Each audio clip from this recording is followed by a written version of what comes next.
You know what time it is.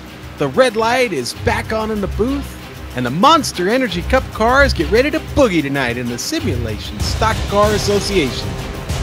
Here we are in the Wolverine State as we get set for almost 200 miles of simulated NASCAR excitement that will be coming at you live here on GSRC.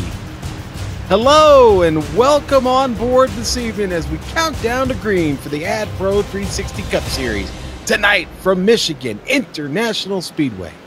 Way up in the press box to bring you all the action, that's me, yours truly, Sean Ambrose, and back with me this week, our old friend Tanner Sharp. Also down on pit road for us tonight, we've got Taylor Burris back in that position tonight. He's down there with his mic and mic flag and his fire suit ready to go.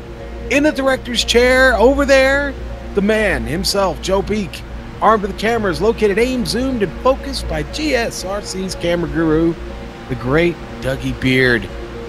It's time to get you ready over these next few streaming award-worthy minutes as GSRC will bring you all the storylines and all the stats and facts you need to fully appreciate the simulated NASCAR Cup racing that will immediately follow. And listen, race fans, tonight we want to talk about the sponsor first. I do want to let you know that tonight's broadcast is brought to you by the folks at Paradigm Technology. The Paradigm 200 this evening.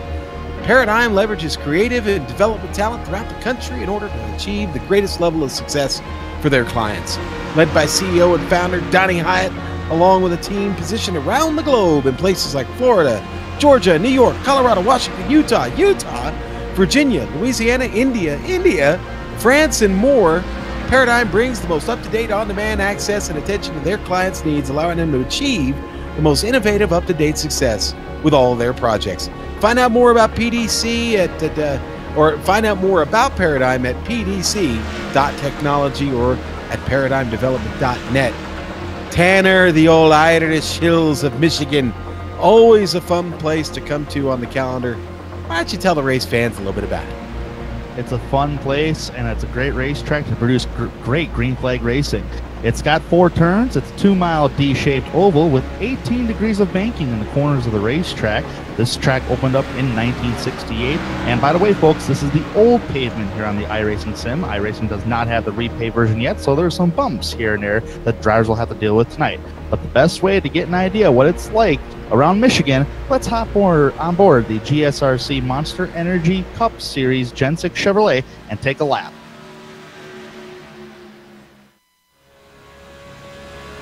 Hello everyone and welcome to the Global Sim Racing Channel. I'm Brian Yazek, taking you for a spin around the Michigan International Speedway in the GSRC Chevrolet SS Cup car. Michigan is a very, very fun track for drivers, fans alike. My home track, so I might have a little bit of an allegiance there. Across the start-finish line, getting your hot lap started, up here by the wall, letting it wind up, kind of like how you qualify at a plate track. Off into turn 1, you're going to use the brakes just a little bit to let it sit. Back into gas about halfway, 3/4, back on full throttle. Don't hit that seam down there. Across, a little squirrely out of the corner, aiming for that crossover gate. Got to really maximize the way that this car runs off the corners. Off into turn 3, right about where the start-finish line, or not the start-finish line, where the safer barrier starts, right there in turn 3. Let it go into the throttle, float it way out here. And then you're going to see guys throughout the race and for their hot lap bring it right down here onto the track's apron.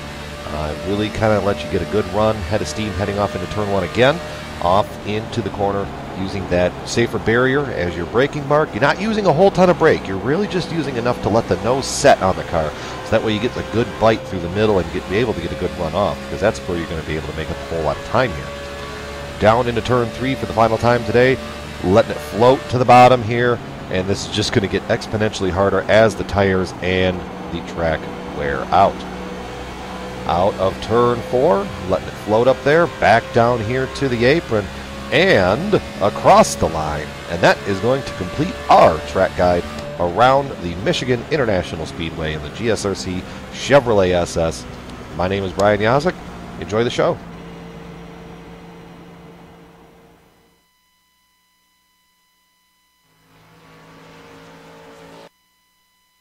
Joe Peak talking you around Michigan International Speedway.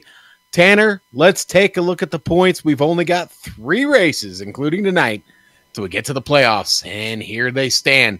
Let's face it, there's really not much to see here. Andrew Farnyards has run away with this deal, okay? Still, only 4 drivers competing for points that have actually have a win this season. The only way you're going to get into this battle and get into the playoffs at this point is you're going to need a win. Locklear, Ellery Queen, that's your only chance, because you look at Jesse Abraham there, he's 51 points to the good right now with just 3 races left, and going to be really, really tough to get in here. But again, if you're running the points here in the Cup Series, you've got a chance with a win. So we'll see what happens over these next 3 races. We're at Michigan International Speedway tonight, so treat this like Talladega or Daytona. This could really be anybody's race this evening. But this track will present some challenges to the drivers. But I'll tell you what, Tanner, why don't you talk to the viewers a little bit about the event details this evening? As I said, we're approaching the end of the regular season, and there's some good information there for you. Yes, sir. There we are approaching the end of the season, or I should say the regular season. It is round 15 of 17 of the regular races. There's going to be 7 playoff races. It's fixed setups here tonight. Every single driver is driving the same setup with an 80% fuel load. The tire alignment, there are 5 sets to each team. They'll start 4 tires on the car, and the other 5 sets will be waiting for them in the pits. 2 cause incidents will get you a disqualification. And yes, there is a green-white checkered here tonight. If the race finishes under yellow, the top 10 drivers will have 1 attempt for a green-white checkered going after the pace car pulls from victory lap. All right. Well, so there are your event details for the night. Everybody up to speed on what we're doing. Let's bring Taylor Burris in real quick, get him over the pit wall here and talk to us a little bit about qualifying going on right now. 10-minute qualifying session, just 8 minutes left. It looks like right now, out of everybody that's taking time, Robert McFarland just goes to the top there. Taylor. Yeah, but it looks like Ray Richard is now the new top dog, but it's going to be an interesting race tonight. Pit road will be busy during those stages when that stage comes to an end. But the thing I'm going to be watching for is anybody going to make green flag pit stops? That's going to be something I'm definitely going to be watching for, as this is a big track, so this gives drivers an opportunity to get away, get out of the traffic, and back onto the track by themselves in clean air. So that's something I'm definitely going to be watching on pit road. All right, and Taylor, right now we've got a pretty good field right now. We got 26 drivers. Now, not all of these drivers competing for cup points, and the drivers with the white windshield banners, they are the AdPro white windshield banners. Those are your drivers competing for points. And drivers with any other colored windshield banner, maybe black, and those other colors aren't competing for the points here in the series. Yeah, there's Judd Danielson on screen with his white banner. He's certainly in this hunt there. And we've got a couple of drivers here we haven't seen yet. A name that I'm recognizing, Morgan Baird. Does anybody recognize that name? Possibly from another actual racing series, maybe ARCA, I think. I'm getting some information. He's an actual ARCA driver come to join us this evening, and he's actually from the state of Michigan. So welcome aboard, Morgan Baird, the number 10, out there getting a lap in right now in qualifying. So we got a little bit of a star factor involved here tonight, guys. Tanner? Yeah, absolutely. And this is going to be a fun race to watch, because I did say at the top of the show that Michigan likes to produce green flag racing. But this track does have some certain challenges. If you run the very bottom side of the racetrack, it is very slick down there, even though you're not really touching the apron. So be careful of that. And this track can eat up the tires if you push it hard enough. So as Taylor did mention, he's going to expect green flag to be, or pit stops to be pretty busy here tonight. Matt Kemp just went to the top of the board, and then Eric Stanford went there. In the number 19, Stanford, the New Yorker, on the pole with a 38.2. Morgan Baird, we were talking about him. He just went up to 10th on the board. Still got a lot of drivers to qualify. Race control is currently... they are in the session here and actively calling everybody out onto the track for their solo qualifying runs here.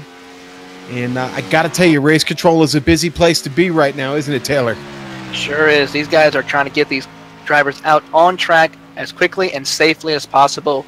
knowing how that feels, being a race control admin before in other series, it can be a very interesting night for race control. So they definitely know what they're doing. So very good job for what these guys are doing for tonight's race. Well, and you know what? Tonight's race is going to be going down here before we know it. Only 4.5 minutes left. They shortened the quali session tonight to 10 minutes, and they got everybody on pins and needles right now as far as these drivers waiting to come out on track and take their qualifying laps here. But it's still Eric Stanford sitting at the top there with that 38.2. Dylan Jones just gets his first lap in there. That's good enough for 11th.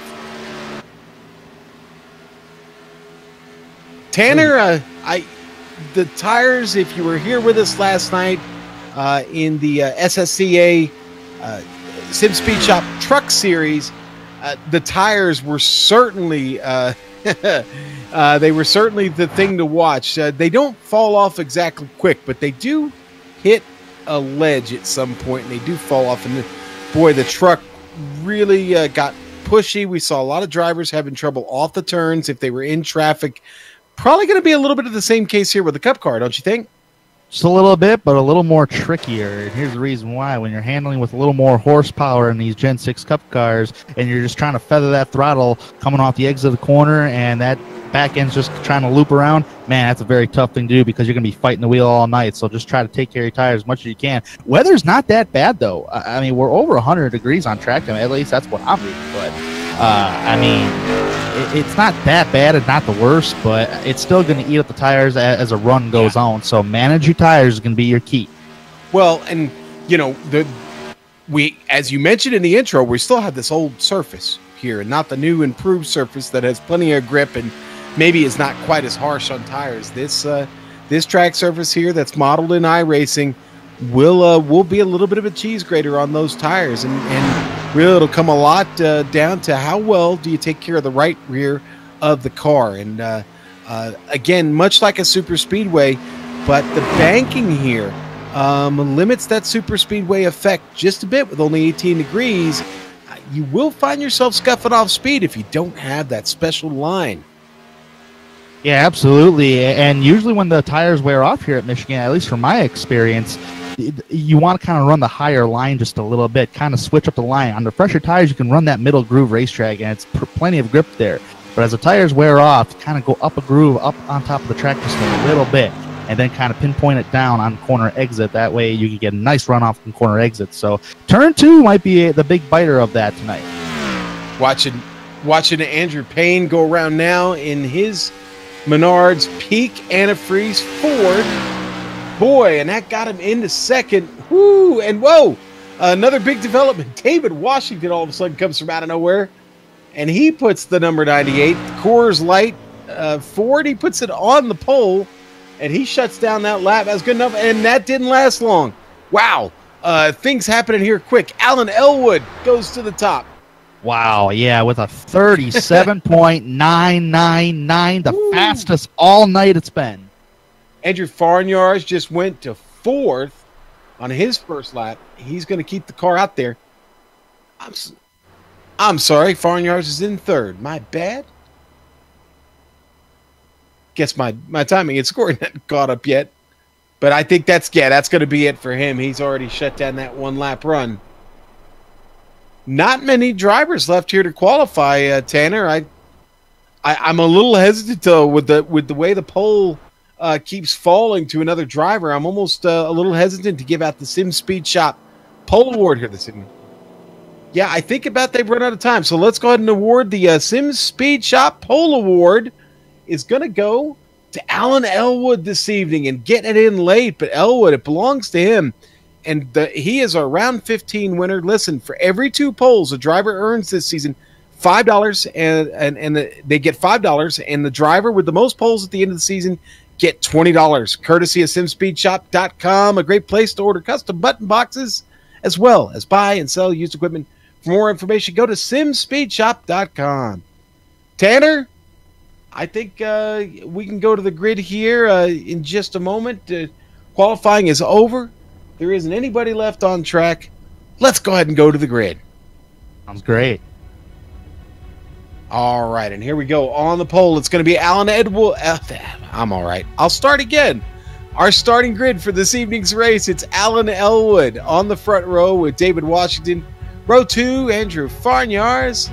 Justin Bolton in 4th. Row 3, Dylan Jones going to get to start on the inside. Andrew Payne, he was on the pole for a second. He is going to start on the outside of row 3 in 6th. Row 4, Gary Sexton and Richard Regan. Row 5, Eric Stanford and Matt Kemp is going to round out the top 10, Tanner. Yeah, in row 6, starting 11th tonight, Kyle Kammer and Josh Bonwell in 12th. Judd Danielson in 13th. And row 7, side-by-side with William Locklear. Gerald Campbell will start in 15th. Ray Richard in 16th. Robert McFarland in 17th. Ethan Moore in 18th. Colin Selleck starts 19th. And rounding up that top 20 is Morgan Baird. All right, I'll take the rest here real quick. We got Ryan Hill starting in 21st. We got Ryan Robertson. It's the big Ryan show there, row 11. Row 12, Kyle Eli. Kyle Eli. And Stephen Llewellyn will start 24th. Row 13, Mark McFadden and Darren Clement. There we go. And that is your 26-car field here tonight at Michigan. We get ready to rumble here on the High Banks 2-mile speedway here. Owned by Roger Penske, I believe, still, who, or at least was a principal shareholder in this track at one time. A lot of great IndyCar races here over the years. If I was to ask for a poll, what would you say to what's your favorite, IndyCar racing at Michigan or Cup car racing at Michigan? It's a bit of a tie for me. But we're talking about Cup cars this evening, so got my eyes peeled on this entire field and looking forward to some great Cup racing here tonight, Tanner. Yeah, absolutely. And this is a great racetrack for not just sim races, but also in real-life NASCAR drivers, because all 3 manufacturers are designated here in the Irish Hills of Michigan. So realistically, a lot of drivers want to win here for their manufacturer because it means a lot to them. Yeah, certainly has been one of those coveted races over the years. It was built during the horsepower, the American horsepower era of the 60s, the late 50s and the 60s, and this track definitely had a place with its location not too far from a lot of the factories that you just spoke about. But they are rolling off here at Michigan side by side. This will be the only pace lap, folks. They will let them go off at turn 4, and then we are off to some racing. Welcome everybody in the YouTube chat this evening here watching.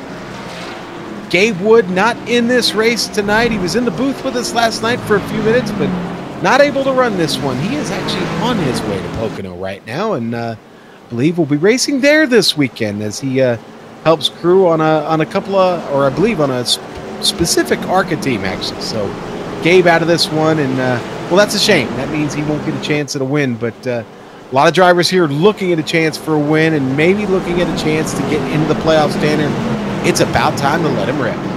It's about time to rip indeed, and if you're going to make the playoffs and you're not in it, you better try to make it now at this track, because we got a couple tough tracks coming up, such as Bristol and Darlington. I mean, it's going to be very tough, the next upcoming tracks, so Michigan might be the most decent one to try to get in. But I'm ready to go, man. Let's unleash the horsepower on Michigan. All right, the Ford Mustang pace car just gets him into turn 3. Your front row again, Alan Elwood, David Washington, if you're just getting here. Elwood is on the inside. David Washington is up on the top in that Coors Light. Very familiar Coors Light Ford. The old silver bullet there. Made famous by, well, a couple of different drivers, but here we go. The pace car is off. It's time to go green. Boy, they wait slow. That green flag coming now, and it's out. Everybody is away and on the throttle. Elwood, Washington, get off to a dead heat. Everybody behind him here in these first 3-4 rows, they got off to a tremendous start right there with the leaders. Nobody got a jump on that one. It's a good, clean start as we shuffle back through the field, see some side-by-side racing. Nobody trying that 3-wide situation. Everybody's got to make it off of 2 clean. And everybody does as they fight down the backstretch. Already the 88 Andrew Farnyard stepping out. down to the inside. He's got the position on Elwood. It's so close. They're door to door. Out of turn 4. It's a battle for second. Washington in the lead and takes the first lap here at Michigan International Speedway. The Paradigm 200 is well underway, Tanner. It definitely is, as they are side by side for second place in the 18 degrees of banking of Michigan. Andrew Farnyards takes position with Alan Ellenwood. Still early though. It's still early for these drivers. Yeah. Lots of racing to be done. The 24, Justin Bolton, going to the inside. He breaks it a lot later into the turn than his competitor there, Dylan Jones. Dylan Jones at number 16. We've been used to seeing him all season. That is a fast hot rod. Right now, though, the fast hot rod is at the front of the field. It's the Silver Bullet heading down into turn 1, and he's got a lot of close company right there. In fact, this whole field only separated by 4 seconds right now. Ryan Roberts and Darren Clement did not start this race.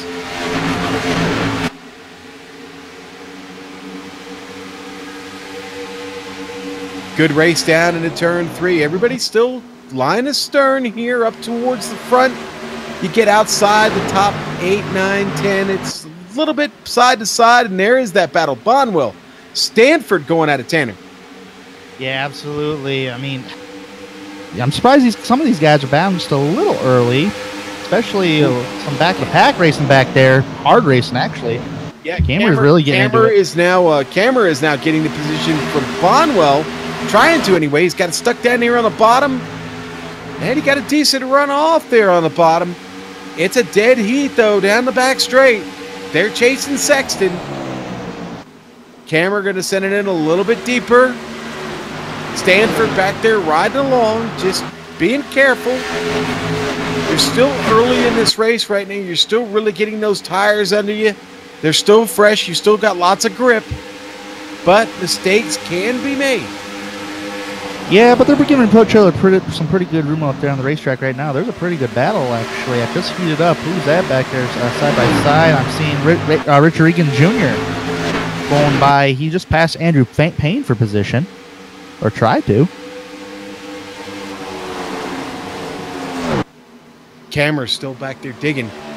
But they do start to spread out a little bit, except at the front. The top 4 covering with a blanket right now. Right now, Dylan Jones is the outsider trying to get into this battle. Washington going all the way down to the apron, trying to pick up those extra thousandths of a second. On board with Washington now, looking out the back window at Andrew Farnyards. That familiar Exalta 88 right back there. Pressing, trying to put the pressure on him. Isn't that a little intimidating right there? Seeing the top guy in the series, you know, right on your back bumper like that. Yeah. That's a really good shot right there. Great camera angles right there. But are you shocked, Sean, that there isn't really a separation up towards the front? Yeah, a little bit. Things have started to kind of sort themselves out. You know what? It's a 100-lap race. It's not a horrible thing that we've spread out here a bit. The guys are taking care of the cars. Let's look at the race analysis real quick.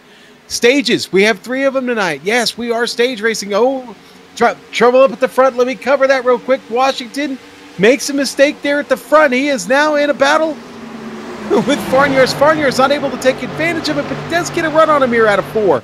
Coming along with him is Alan Elwood. Look at him. They're 3 in line. And now Farnyards going to look to the bottom. Can he get it? Nope, Washington closes the door on him. We ain't done yet, though. You can fold over, realistically, about 4 to 5 cars over a blanket at the moment. Well, we were talking about that race analysis, and then a battle for the lead broke out. It still may break out, but we've got 3 stages this evening. 25, 25, and 50. That's right, 25 at lap 25, the completion of it. They'll throw the yellow flag as Alan Elwood gives a little bit of the chrome horn to Andrew Farnyards there. Ooh, nothing wrong with that chrome horn. We've seen it recently in NASCAR, I tell you that much.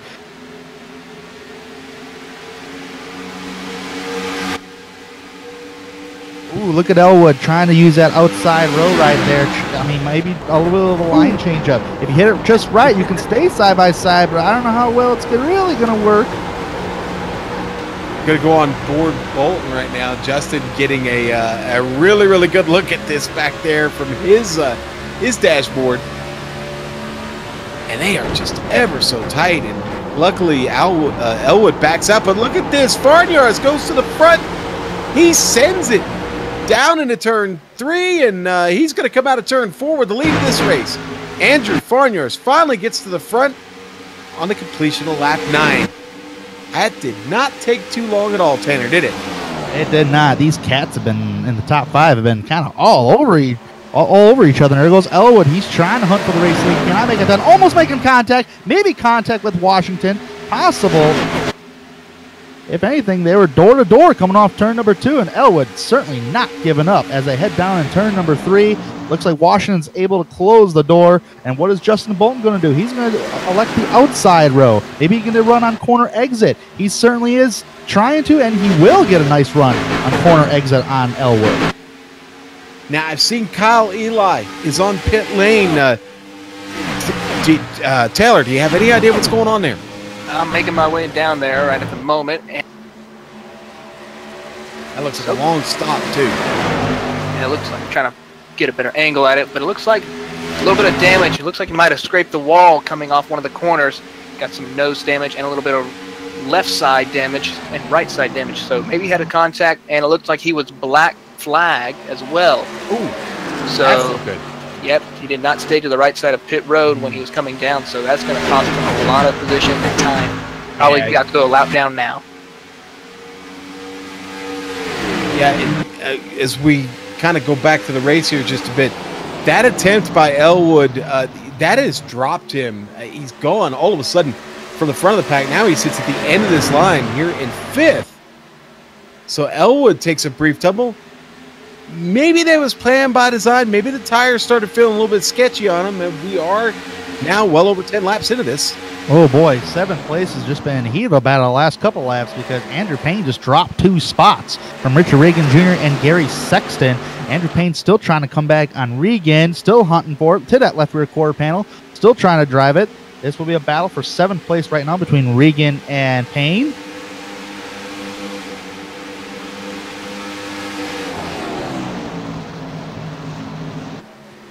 And you see him start to wash up the track a little bit there. Got to be really careful. Man, oh man, I'm a little concerned right now. Elwood's lost a bunch of time to the top 4 drivers, like drastically in about a lap or 2, and now he's about to fall into the clutches of Gary Sexton if he's not careful. Yeah, it seems they have closed this gap up on Sexton.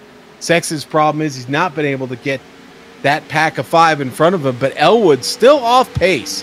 The 42 continues to drop back. He has lost touch with that group of 4 up front. David Washington under threat right now a bit up there from Justin Bolton, who kind of like the high side of the track, thought he might take a look at it. Now he gets a run coming out of turn 2. Look at this. Wow. That was a bull rush off of 2. A pretty good battle with Kyle Kammer back here going around. I think that's Josh Bonwell on the 56 on the high side. It is Bonwell in the middle of this hornet's nest right now. Up top, below you get Stanford, Kammer, and all of a sudden now the 5 is in this. Gerald Campbell into this battle. I'm sorry, Matt Kemp, my bad. But Campbell's back there in that VFW Ford. You see the number 6 hanging out back there, the black VFW Ford. There we go, wide out a little bit. Thank you. But these 5 in the thick of it right now. Yeah, they're all over each other, man. They're racing, like you said earlier, kind of like at Daytona and Talladega, side by side, you know, bumper to bumper. Look at Campbell trying to squeeze it into the middle there just a little bit. Had to back off of Bonwell. Oh, contact with Bonwell, and I believe that was Matt Kemp. Yeah, and it was, and Bonwell gets a little bit of a hip check and up into the wall. Up front, Dylan Jones just passes David Washington. And he's working on completing it as they come out of turn 3. Sorry to jump to that. I'm sorry, they're coming out of 2. I'm going to quit apologizing. I'm just going to commentate. Here we go. Dylan Jones, though, battling down the back stretch with Washington. And it's going to be Jones who sends it a little bit deeper there. Washington lets him go. Yeah, Washington had an awkward entrance into turn 3. Yeah. Jones having his little bit of struggles too. He washed up a little bit also. Car's starting to free up a bit here. What do you think, Tanner? Yep, it is time to change that lineup, and it looks like a lot of these drivers, such as Farniar's especially, utilizing the higher line. That's where he's getting his run. As Bolton tried going for the race lead, could not keep up with him on corner exit. I think that high line is starting to play in on that corner exit. Yeah, I think you're absolutely right. I think you're all over that. That's a great observation because, a couple of guys are starting to struggle now. But, boy, look at the run that 24 is getting on the 88 right now. Justin Bolton seems to be dialed in on the rear bumper of Andrew Farniar's. Farniar's moves up the track, kind of pinches him up there a little bit. But watch the run. Bolton's going to get off the 2 here. I like that line up there. I think that car's going to have a lot of momentum. You can see how quickly he's closing on the rear deck there of Farniar's car, getting down the back straight. He's going to try and make a move to the inside into 3. Justin Bolton's in there. Can he hold it there? Can he keep the nose down and keep it planted? Oh, man, this is the toughest part of the racetrack, is trying to get a run off turn number 3 on the race leader. Wash up the racetrack, door to door, little loose for Bolton as they can start the finish line. That was a hashtag code brown for me, man. I'll give you a donut. Farniar's holds on to the lead of this race. Woo! And we've already almost knocked out 20. We are mean and green. Have about 5.5 laps to go here until we have the yellow flag for the end of the stage. Drivers putting on a great show here in the AdPro 360 Cup Series. Alan Elwood. Boy, we've talked about him this evening. He has continued to back up to this pack. And look, the pack that was separated from that top 5 originally there, Tanner, now they're all together, and Gary Sexton is going to try and come on through. He's going to bring his friends Richard Reagan and Andrew Payne with him. Oh, we got to go back to the lead, though, because, boy, Bolton is putting it on him again. Trying to. He stuck the nose of that Chevrolet down there on the inside and then said, you know what, I think I'm going to follow him into turn 3. Farniar still in the lead. Dylan Jones now up to 3rd, chasing here. Oh, man, I don't know. Taylor might have to take a look at that number 42 car of Alan Elwood, but unless my eyes are deceiving me, I'm seeing a little bit of right rear damage that's kind of slowing down Elwood just a little bit because he is under attack right now from Sexton and soon to be under attack from Regan Payne.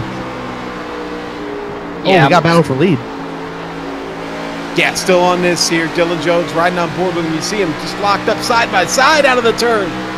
Oh, man, and I'll tell you what, Justin Bolton is dealing with a handful. He's got just a nick of right side damage on that car. Dylan Jones going to look to the inside, going to try and box him in. We had a Chevy sandwich there for a moment, but you know what? I think Dylan Jones wants to throw the meat out and get to second place. Oh, and that car got tight on him. It looked like a little bit tight there for Dylan Jones. He goes all the way to the apron, and there's no speed there right now. Man, Justin Bolton is fast, but every time he tries to go for the race lead, he cannot complete the pass, and then he falls into the clutches of Dylan Jones. Right now he's going for it again on that left rear quarter panel. He's made almost contact with him already. Still trying to go for it, man. I don't think he's done. Let's see what he does down in turn number 3.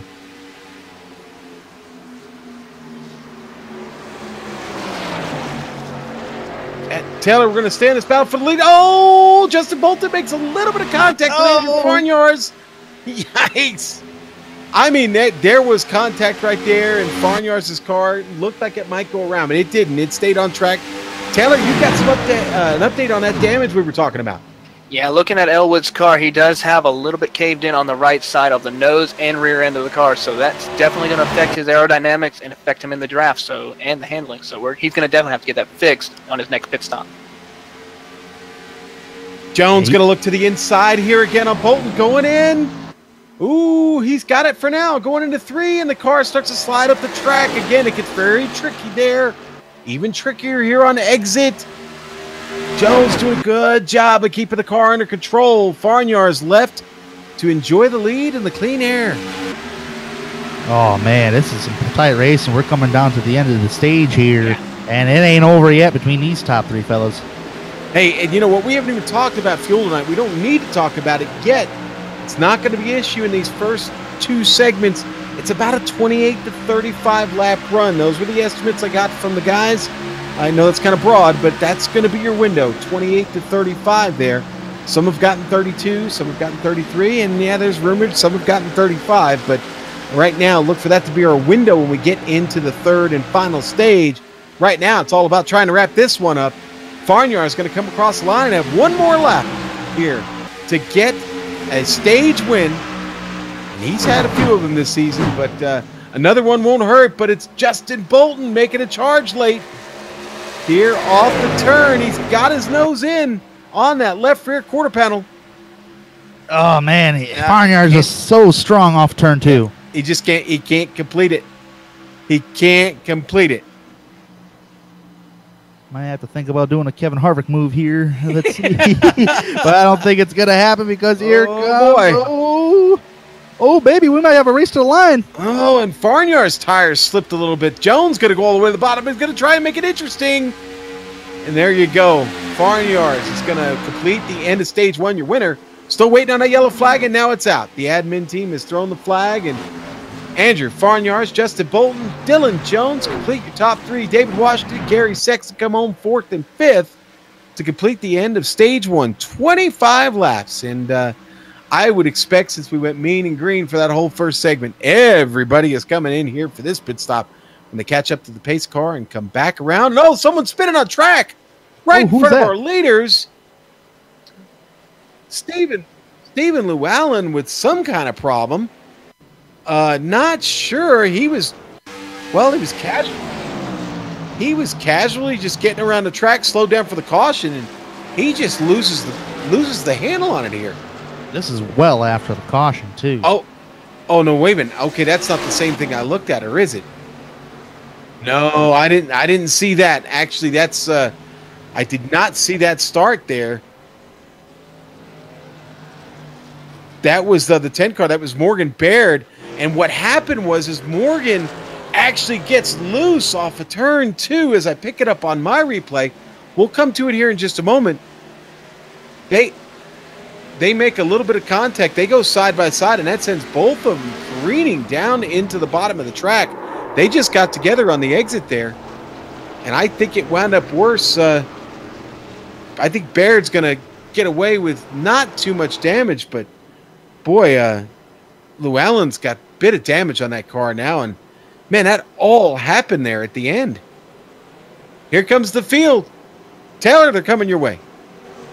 Yes, indeed. Pit road speed limit's going to be about 55. Oh, so we got a little checkup between Farnyard and Bolton. So Bolton nearly put a bumper to him at going down pit road. So this is going to be a little bit hairy as we go down. Dylan Jones, Farnyard, and Bolton, your top 3. They're going to try and get down and see who's going to hit the box first. It looks like Matthew Kemp and Richard Ray Jr. makes the pit box. Nice and smooth job. David Washington get in his pit box. Alan Elwood also in, getting some damage repair on their car. 4 tires going on all these cars. Their first set is going to be complete. We're watching to see who leaves pit road first.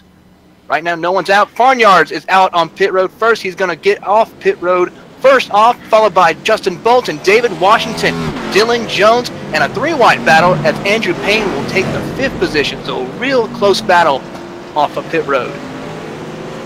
Indeed it was. Man, well, in light of what happened with Llewellyn, he is going to stay on track. The only car that has, he's going to wait to come in here when the pace car comes around.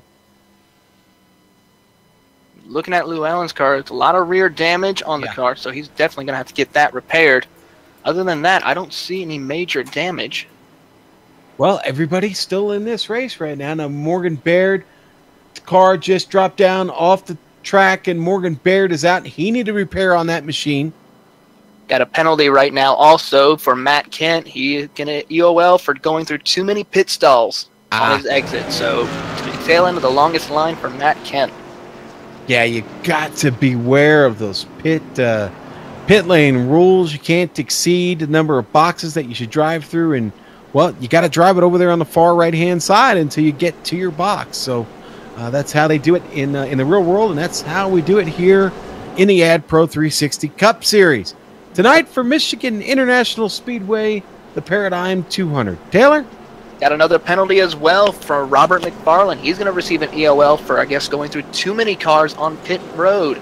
iRacing, you are allowed to just drive through cars on pit road if you want to, exiting, but it looks like he went through too many cars. So, tail end of the longest line for Robert McFarland. You know what they call that? You know what they Ghosting. call that? No, not just ghosting. Extreme ghosting. All right, so we look at McFarland's car here. He's got some damage indeed. It's on the right side of the car. I think we've got some damage from McFarland. Yeah, it's on the other side there. So the 41 maybe could be off pace when we get restarted here. He's still struggling with that damage. But up front, it's Andrew Farnyar's going to get him restarted from the point. And we did complete one stage. We went green all the way. If you're just joining us, welcome aboard this evening. You've still got 2 magnificent stages to go. We'll stop again at lap 50, at the completion of lap 50, and we'll award some more stage points. And Taylor, we've got another penalty that's cropped up. It seems like that driving through too many pit stalls is going to be a factor tonight, as Morgan Baird got another EOL penalty. So he's going to be going back to the end of the longest line. So driving through too many pit stalls, just like in the real NASCAR, you can't be doing that, guys. So these guys need to learn to just be careful and hit their marks. Stephen Llewellyn drops down onto the pit lane. Time for him to go get that damage repaired. Apparently, Gary Sexton had picked up some damage as well. His car was in for a minute and a half. He just dropped down off the jack, and he's back out onto the track. Now they are lining up 2 by 2, which means the lights are out on the pace car, and it's time to go racing here again in Michigan. Andrew Farnyarth, the number 88 Exalta Ford. Sounds weird saying that. It's all weird. 88 on an Exalta paint scheme and a Ford is just nothing right about that, guys. Help me out here. Don't know what to tell you. A couple of more cars coming down pit road. It looks like they're going to get some fuel to try to maybe top off, maybe try to push it, not even pitting on the next final stage. So we could see some strategy calls going on right now. Yeah, I'm just curious to see what's going to happen on this restart here. If we're going to see the 24 and the 88 can be battling once again. Also, I do want to keep an eye on Alan Elwood, who stayed on pit road to get some of that damage repaired. He'll be restarting in the 16th position. He was the pole sitter for here tonight, so we'll have to keep an eye on him in this second stage. I say watch out for David Washington. Driving that Silver Bullet back up there near the front.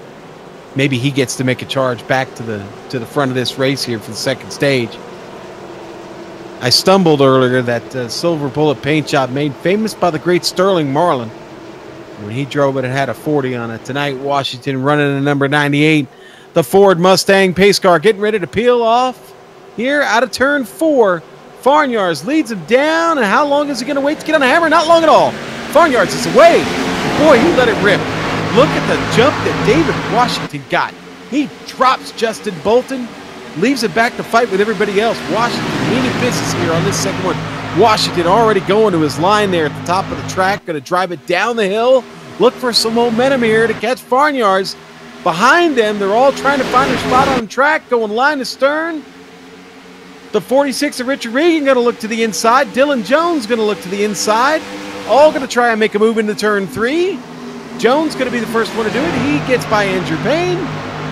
And Regan sits back there continuing to battle with Eric Stanford. Stanford in the wall! He makes contact with Regan. Stanford is in the wall. No caution. No caution. Wow, did he slide across? He must have slid across the track and missed the field. He's still on the apron. Oh, wow. We got to watch this on replay. This was major. Stanford's going to get hip checked right here. And you see Regan's car going to start to slide up just a little bit. And it all... you know what? You look at that again, Tanner. It looked like the 19 actually started to lose it a little bit up there in that line. He definitely did, because he got, as soon as that car started getting wiggly, man, he is either hit the car on the inside or hit the wall, and he hit the wall a ton, and that was a pretty vicious hit. But man, that's very unfortunate. Boy, he's got right side damage on that car and rear damage. We got to go back to the front of this race, though, because Farnyar is starting to step out just a little bit. David Washington falling into the clutches of Justin Bolton after he did such a great job of getting a restart here. He was able to pull away from Bolton, but Bolton doesn't want any of it. Oh, Farnyar's goes to the bottom of the track. He's got a problem. Andrew Farnyar's drops to the lead, drops to the inside. David Washington goes to the lead. Something's going on with Andrew Farnyar's. And that car is in the pits. Yeah, trying to see what's wrong. Yeah, Taylor, we'll send Taylor down to check out. Penalty. The team. Jumping the restart. Oh, wow. We've seen that before earlier this year, Sean, if I'm not mistaken. We have. It's the precedent been set. I don't remember what it was, but wow, the lead of this race gone to David Washington now. Here comes Bolton, here comes Jones, and here comes Andrew Payne. Well, one great thing that's going to save Farnyar's is going to be that caution flagging. We know how fast Farnyar's will be. So in Farnyar's case, I guess it's nothing to worry about too much. But nonetheless, the top 4 drivers so far, you can fold them over a blanket. Washington, the race leader, Bolton in second. Feeling the pressure from third place of Dylan Jones. So far, nothing producing yet, but I won't hold my breath on it. Well, for the man who had Christmas come early for David Washington, he is thank you, Mr. P. He has got the clean air right now and is in command of this. And you know what? That's really where you want to be at Michigan. I want to be the lead car. I want to be able to turn into these turns just like I like to and not have to worry about the dirty air in front of me. And Washington going to be hard to pass now because he's hooked up. He's hooked up enough to stay up there. Bolton doesn't seem to have the muscle to catch him or make a move to get around him right now. And honestly, the mirror full of Dylan Jones and Andrew Payne's got to be a little bit concerning to Bolton. I think he's got to worry more about that. The yellow is out. What has happened? Oh, boy, it might have started with Gary Sexton. Gary Sexton gets loose. What happened to Sexton? I think Gary just got loose here in the turn. Oh, no, Maybe he got contact with the 48. I think there was contact between him and McFadden. Let's look at it on the replay. There's the 48. That's McFadden. The 13's Gary Sexton. The Dirty Air Studios Toyota, and you see the little bit of contact sends poor Gary around, and he's going to pick up some really heavy left front damage on that machine. That Toyota's going to need some repair, not just the left front, the right front, and the rear of the car. Man, where didn't he get hit? Jeez. Sexton has had an up and down season thus far, even though, yes, he's in the playoffs as of right now on points. But again, he's had an up and down season. Hey, man, our old friend George Anzaldo over at the Lionheart IndyCar Series would be the first to tell you it's not easy being a league organizer and driving in your own series. You just don't always seem to have the chips fall your way. And, boy, that's unfortunate for Sexton. Certainly got a really, really cool-looking race car, and right now it's got a lot of damage on it, and it's probably going to keep him towards the back of the pack. But Gary will keep racing till the wheels fall off. Oh, this was a mistake by Bolton. Oh, boy, not a lot of front runners coming down pit road for tires. David Washington was already committed to stay out. Everybody else kind of faked to stay out, but Justin Bolton is in. Well, remember, guys not running for points can gamble. They can take a chance, right? Because right now it's all about just trying to get a win if you're not here racing for the points. But Taylor, what do you see down there on pit road?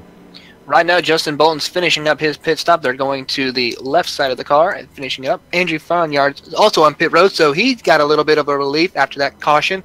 Gets him caught back up with the field after his penalty. Gary Sexton, pit crew is at work getting the damage repaired on that. And the rest of the field, Matt Kemp, and coming off pit road. Now let's clarify the penalty on Farnyards. Let's explain to the people watching who don't maybe understand why he got that penalty, okay? But the pace car, when it pulls off the track, it has to be all the way past what we call the yellow commitment cone. That's that cone you hit when you come into the pit lane that you've got to be at the pit road speed, which here at Michigan, I believe, is 45 miles an hour down the pit road. Taylor, am I right about that? Is it 45, I think? Okay.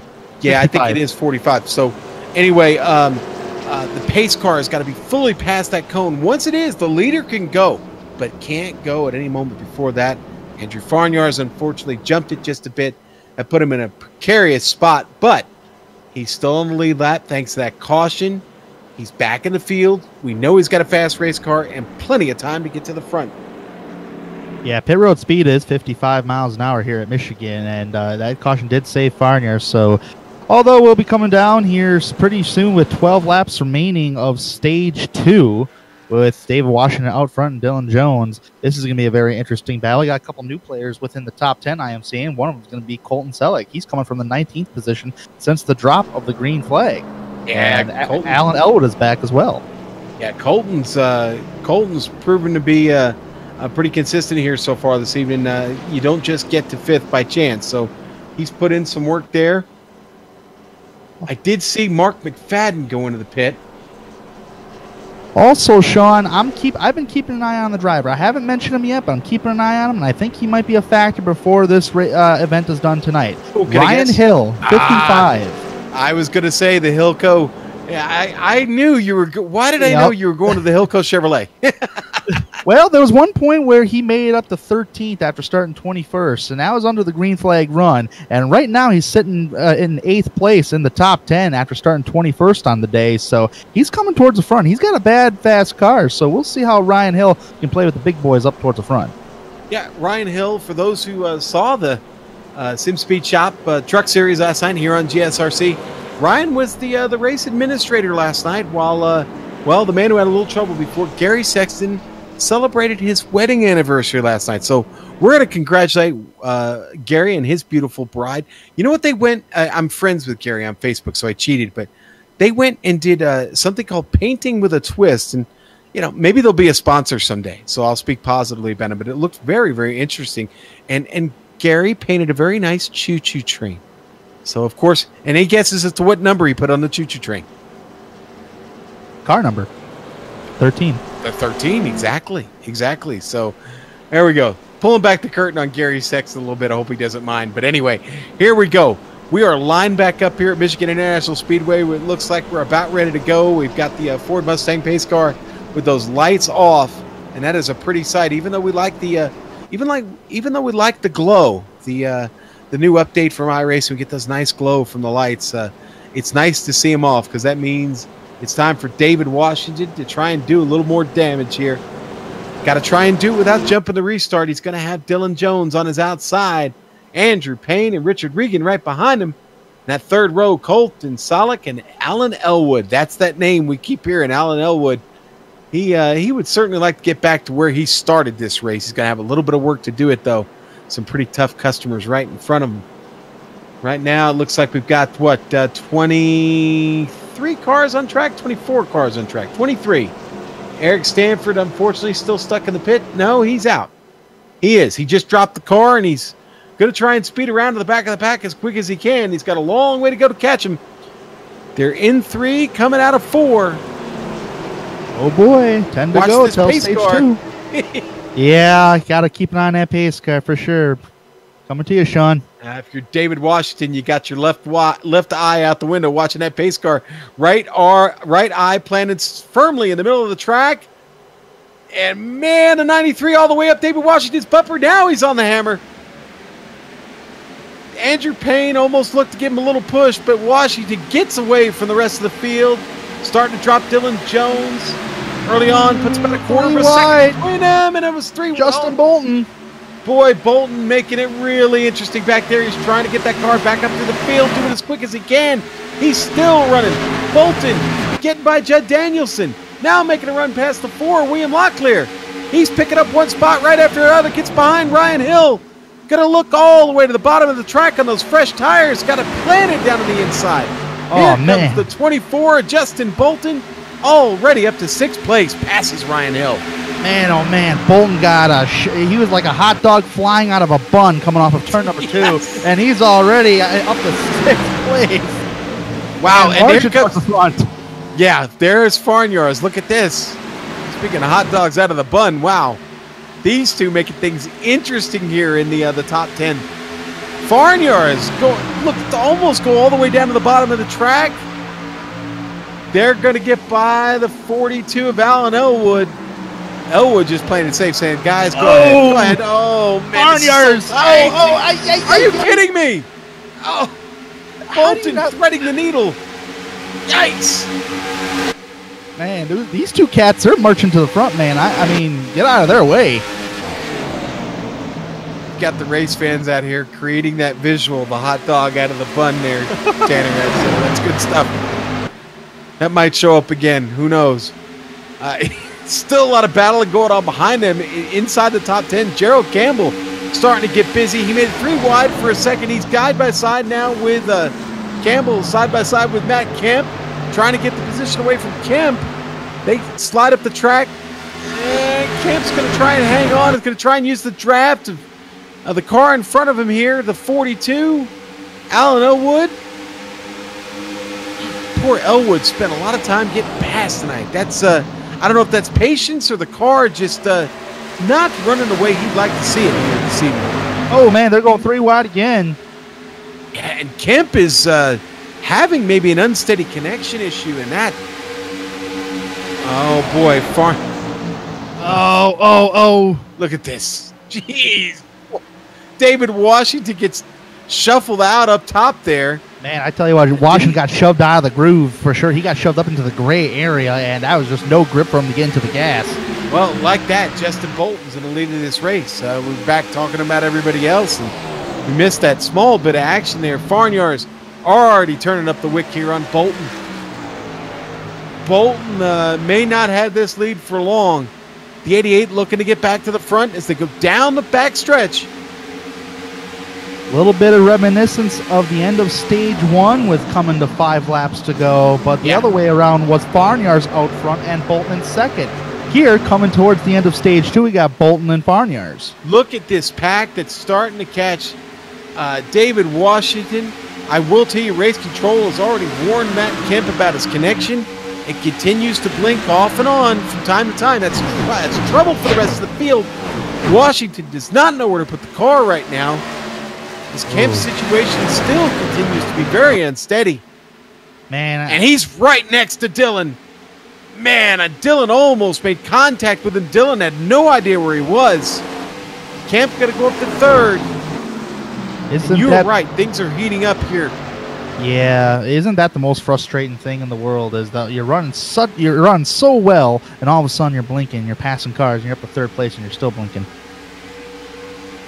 I don't think anybody wants to be around him right now. I think they let him do what he's doing, but oh boy, Taylor, you got an update for us.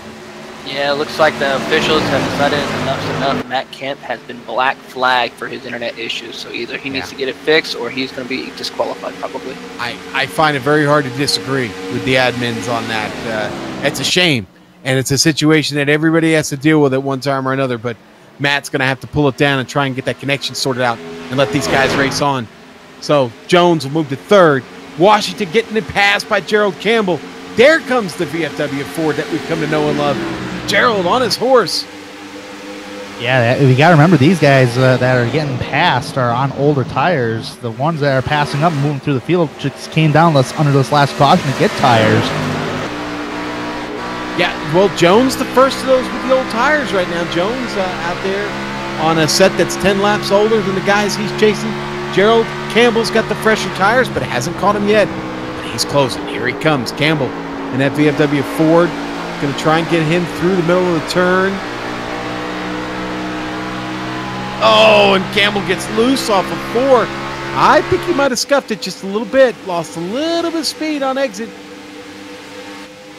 Kemp took that yellow flag, the black flag, got in there, and he is still, he's down on the pit lane now. And we'll continue to stay focused on this battle up front because they're going to hit the line next time. It'll be 1 lap to go to the end of Stage 2 at Michigan International Speedway AdPro 360 Cup Series here in the Paradigm 200. You think Justin Bolton's got a better car than Farnyards? I didn't think so initially, but boy, Bolton's car looking pretty strong. Now, again, Tanner, I've probably said it half a dozen times already. The clean air, man, you can't deny what kind of effect that has on the lead car, man. If you don't have anything in front holding you up or knocking the wind down on you, you've got to bad fast race car. And I don't think Farnyars has got enough momentum to catch him. He might try something tricky off the turn here. I think he's going to be happy with that second place. Let Bolton roll on here. Bolton, not running for this points championship, is going to scream across the line and win the second stage here in the Paradigm 200 tonight. Bolton, Farnyars, and Dylan Jones going to get that third spot, able to wrestle it away from Gerald Campbell. David Washington going to complete the top 5. So Washington hung out in the top 5 there. He survived. Yeah, But go ahead. Well, I was going to say, but this is where we're going to see the playing field get level, because I think everybody's coming in here. Everybody's going to get tires, and everybody's going to get fuel, and we'll see what happens with caution flags. But this caution flag going to slow things down, and as soon as they catch the pace car, I think that's going to be the plan. Tanner, what do you guys think? Everybody comes down? Yeah, everybody's going to come down and get tires right here, especially Bolton and Farnyards, because that was the track position they need. They got them towards the front to grab tires about 10 laps to go before the stage ended. I mean, no question to try to keep that track position, because everybody else that did not pit under that last caution has to pit. So this is the opportunity for that track position. Also, the next stage is going to be 50 laps, so we might see drivers split that final stage as well, since the fuel window is anywhere between 25 to 30 laps. So we might see some drivers also be splitting that final stage. So this will be an interesting pit stop for tonight's race. Yeah, and I wanted to make note, Sean, when you were talking about clean air, the only reason why I brought up the 24 of Bolton of being maybe a possibility, a little bit of a faster car, is because remember towards the end of stage 1, he was right on the bumper of Farnyards. End of stage 2, he pulled away from Farnyards. So that's why I was thinking maybe the 24 is a little stronger than that 88 car right there. But we'll see, because we're going to have a 50-lap end to this thing after these pit stops. So we'll see how it goes. Well, Taylor, it's all yours, buddy. I'm going to let you have it. All right, well, here they come down for their next pit stop. Bolton, Farnyards, Jones, your top 3. Campbell and Washington are in your top 5. So let's see who gets their pit box smoothly. Make sure no one goes through too many pit boxes. As we also see Matt Kemp pull it behind the wall. So he looks like he is done for the night. So here we go. Justin Bolton going to hit his pots in 3, 2, 1. Hits his marks nice and smooth. Farnyards, Washington also getting in their box. Elwood getting in that first number 1 pit stall.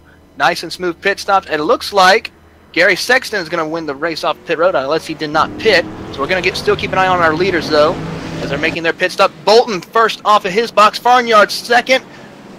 And it looks like Jones and Kramer, I think Kramer might have gotten that 3rd position, followed by Jones. Then it's followed by Andrew Payne, your top 5. So I want to get a look on Sexton and see if he took tires or not, though. Yeah, actually, Kramer took 2 tires under that pit stop. That's going to be a risky move for Kramer. Well, I'll tell you what. We got it all settled out. What we're going to do is we're going to step away for a quick break here on the Global Sim Racing Channel. We'll be right back with the AdPro 360 Cup Series.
We're back here on the Global Sim Racing channel, back with the AdPro 360 Cup Series. The Paradigm 200 well underway. 2 stages already in the books. Adam Farnyarz wins one, Justin Bolton wins another. And while we were gone, speaking of Justin Bolton, a bit of a problem there, Taylor.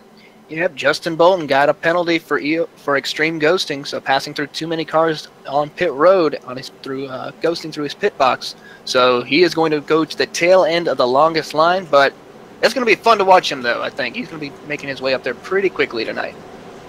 Well, I can definitely tell you, boys, there was plenty of smack being talked today on social media by the guys from the SSCA, and they covet this one. This is an important race for a lot of drivers. Even, like I said, the smack talk at times was out of control. In the one thread I was following, over almost 250 comments back and forth. You can imagine what kind of day it was. The Ford Mustang pace car peels off. Andrew Farnyarz got to be careful here. And the pace car's past the cone, and there goes Farnyarz. He's off and away. Dylan Jones gets going with him. Kyle Cameron slow on that start. Really fell asleep on it. David Washington already coming down to the inside. He looks to hook up with Dylan Jones here, try and get the clean line through the turn. Farnyarz up there fighting the clean air, which means he's got a fast one. Back behind Ryan Hill at 55. Oh, Cameron with trouble. But he saves it. Oh, I hope he saves it. He does. He does. Everybody stays green. Look at this pack, though, going into turn 3. The 93 has the lead. Elwood there up on top. Ryan Hill is loose. They're pitching a 46. Elwood's around it in the wall. Oh, Gerald almost got annihilated. Alan Elwood hits that wall hard. Oh, man. And we got to get on board with Ray Richer here at some point. Watch this replay. Richer's just going to avoid contact down in the bottom. You see the car going around up in the wall. That's Alan Elwood. The car is going to shoot back across the track. And I talked about Ray Richer. There's the 44 down in the bottom. That was the car going through the grass. Richer just narrowly avoids getting basically T-boned down there on the bottom of the track. I think we got it right here on the replay, maybe. Yes, here we go. On board with Richer now. Watch this, guys.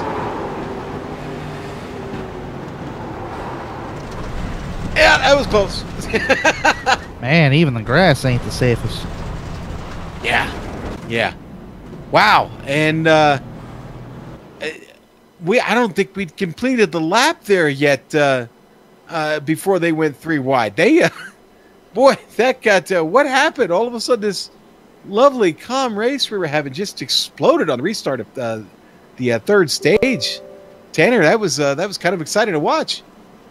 That was exciting to watch indeed, but man, I tell you what, Gerald Campbell was a lucky one. He almost got annihilated from Elwood, though, but a vicious hit for Elwood. A bunch of drivers on pit road trying to get some damage repairs, especially Elwood. But majority of the field, I see, has stayed out, but we do got a Lucky Dog recipient award going on. Trying to figure out who that is. Sexton? It is Sexton. Gary got to get a chance to get back out on the lead lap.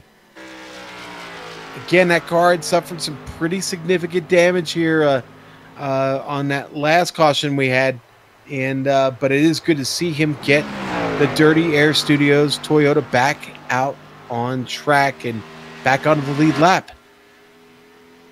Watching that restart there, Sean, I noticed Cameron, it looks like he spun the tires. 2 tires here at Michigan is a very difficult strategy call to do, and that's the end result sometimes. So I think when Cameron spun the tires, that's when it caused that whole chain of events to happen, looking at the replay of that. Well, if I'm being honest, that was the worst restart they've had all night. The rest of them have been picture perfect, to be really honest with you. And whereas it wasn't that bad for Farnyarz, it was going just crazy behind him. And you're right, Taylor. It kind of all started with Cameron and everything kind of getting checked up behind him there. So, and unfortunate news for Alan Elwood. He has taken it behind the wall. A couple of penalties also. No further information on what type of penalties, but Stephen Lou Allen and Ryan Hill have been given EOL penalties. Or they were involved in that. They were involved in that accident. At least a contact was made to start the accident. Guys, we've got a few cars on the pit lane. Richard Regan has come down. Ryan Hill is there. And Gary Sexton has got his car back in there after picking up, getting that wave around. Yeah, Ryan Hills looks like he just took some tires and fuel, maybe fixed any damage. Same thing with Sexton, and it looks like Richard Regan has a little bit of still damage on the right side of the car, of the nose, but looks like fresh tires and some fuel for these guys. The other driver that was almost involved in that accident, who was riding on the apron when it happened, was Justin Bolton. Man, I tell you what, he got a penalty that sent him back there for the second time and almost got involved in an accident, but so far, Bolton's okay, sitting in 11th so far.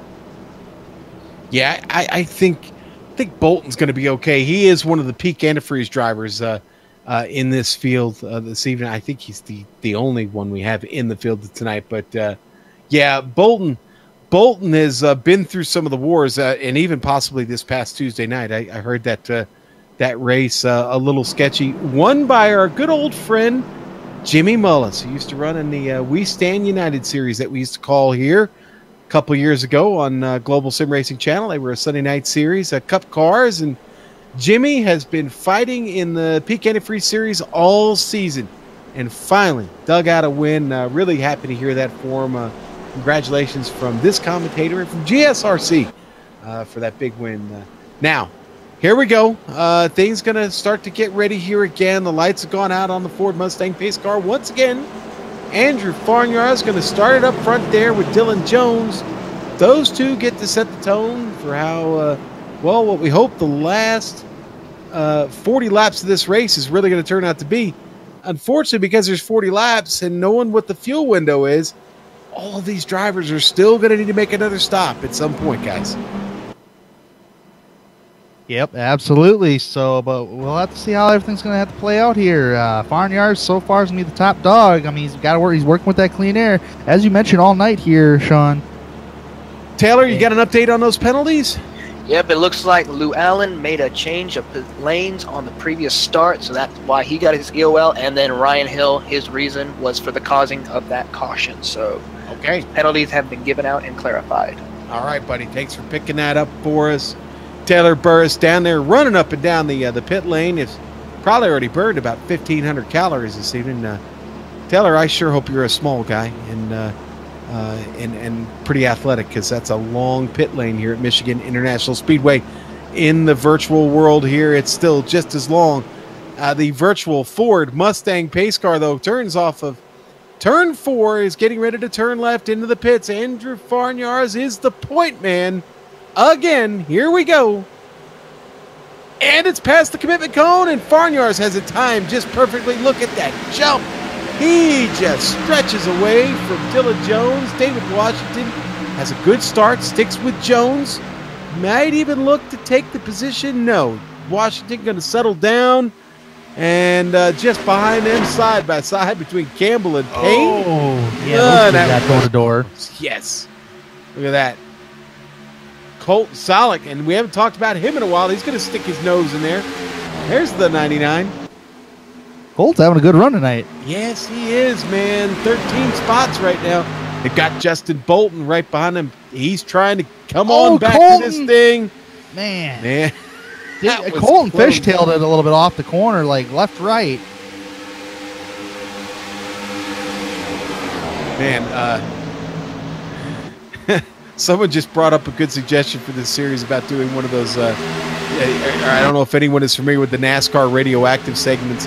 I don't think we have that enough beeps in storage to cover this series for the radioactive segment, so I don't think that would work. Campbell on the bottom here, having a good run here with Justin Bolton. Bolton going to try and maybe get a run here off the top of the track. Campbell holding it firm down on the bottom. Side by side, Ford Chevrolet, Bolton up top. Campbell on the bottom. Oh, they are side by side, and Campbell starting to lose a little bit. He's got to keep it out of the left side of Bolton's car. Does a really good job. They've got that car. The Ford is planted, isn't it? Splendid indeed. I tell you what, Bolton, man, he's just trying to one by one. He is the fastest of them all, maybe with the exception of Andrew Farnars. Actually, maybe even faster or just as equal as Farnars. Bolton now really trying to hunt down Selleck for position. Oh, and towards the inside, I thought he was going to pass. Different camera angle. Gotta remember, Farnars is coming back. Yep. From a black flag earlier. Bolton's coming back from 2 of them, but position 3 has actually been up for grabs here. Yeah. Yeah. Dylan Jones wants it. Payne's got it. And Payne's worried about trying to get past David Washington right now. But I'll tell you what, the battle up front is still very, very intense. And you know what? We're going to come across the line. There's only 36 laps left of this race. We're well past the halfway point. We're in the last third. And this is going to be fun. Because, yeah, I saw it. Selleck and Bolton. Yeah, they made contact, didn't they? Going into the turn, Tanner. Man, I don't know how many donuts these drivers could give all night long. You see Bolton save that car. Bolton just saved that car from imminent disaster. Bolton's seen it all tonight, I swear. I mean, getting sent back twice, almost getting involved in an accident, and almost getting wrecked right here. Oh, slam the door. I like that, by the way. Bolton. I thought Mel Tillis was on the call for a second. Oh, that's an outdated reference. I'm sorry, folks. Gerald Campbell looks at the bottom. Campbell gonna take care of this and pull one over on both of them.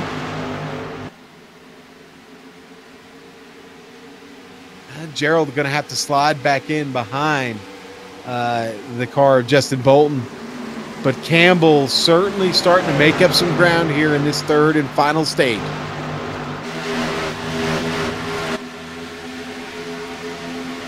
Oh, there's some heavy-duty battle back there. I mean, where Richard Regan Jr. is actually being led by, I believe, Nope, not Ethan Moore. Judd Danielson.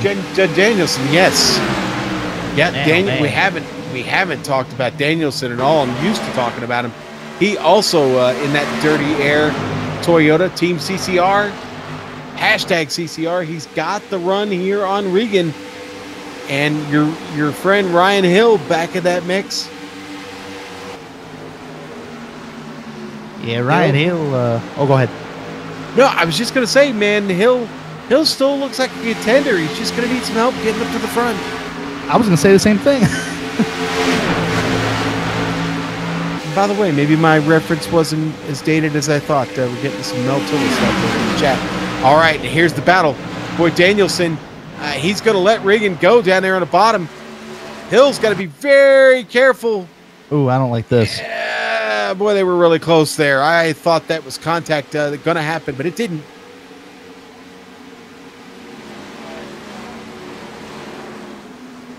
This is the close racing we've come used to seeing here in the AdPro 360 Cup Series. And David Washington, is that a problem? Pit road. He's coming in the pit. Taylor, keep us updated on what's going on with Washington there. This could be a scheduled stop. Yeah, we are in that pit window now, so we might see drivers starting to make a pit stop early between now and probably about lap 80. So David Washington probably remembering what happened to him at New Hampshire where he ran out of fuel. So this could be his time now to where he's going to pit early and make sure to get enough fuel to finish out this race. Yeah, and you know, we said that they were good for about somewhere between 28 to 35 laps, so it certainly makes sense for him to come in now, but boy, you take yourself out of that lead pack, and that's really going to drop you. You're not going to have any friends when you go back out on track. That's going to be tough. We'll have to keep our eyes on Washington now. I'm sorry. All the way to the back. Yeah, I'm sorry, fellas, but I believe that's way too early. I mean, the longest I've seen anybody go was 28 laps, and he came in with 16 laps. Oh, and he's having a real time getting off the apron, and the car just looks really squirrely. Now he can merge back in. Washington's going to merge back in as the leaders go by. He's now officially a lap down. Sure, he'll get the lap back when they go in for a pit, but man, I'm with you, Tanner. I'm a little concerned about how early he went in. Realistically, he'll eat these guys up on tires, but again, right now he's coming to his 31 lap mark. He's got 31 laps to go to try to make it on gas. I think that's way too much. Eric Stanford's also coming down pit road as well, so it looks like following suit. So maybe there is a strategy call with it. Some of these drivers might utilize some drafting help also to save fuel, but we'll have to wait and see with them as Eric Stanford hits his pit box. Yeah, this is the battle for 6 right Oh, here. Stanford overdrove his pit box. That's going to cost him time. We're watching the battle for 6 on screen. Ethan Moore, Colton Salick. This is the first time we've mentioned Moore this evening. He's up 12 spots right now into that 6th spot in the iRaps Toyota. Colton Salick, another driver that's up a dozen spots. So right now, your top 10 is littered with drivers that have really come from the back of the pack. It definitely is, but we might have a battle brewing up for 3rd place because Bolton's really catching Andrew Payne right now. Yeah, he is. He's starting to get a run at him here. Bolton's car looks strong off the turn. He's certainly got a run at him coming down the straightaway here in the turn 1. Who will get on the brakes first? And looks like they both got on him just about the same time. Who can carry the momentum through the turn better now? Tell you, man, Bolton's car looks pretty good. Andrew Payne is going to lose this spot to Colton. I think it's going to happen here in turn 3. What a launch he got coming off turn 2, though. Yep, and that's exactly what made it happen there. Bolton able to turn that car in late and get it to stick on the bottom. Payne's going to try and cross him over. That just doesn't happen.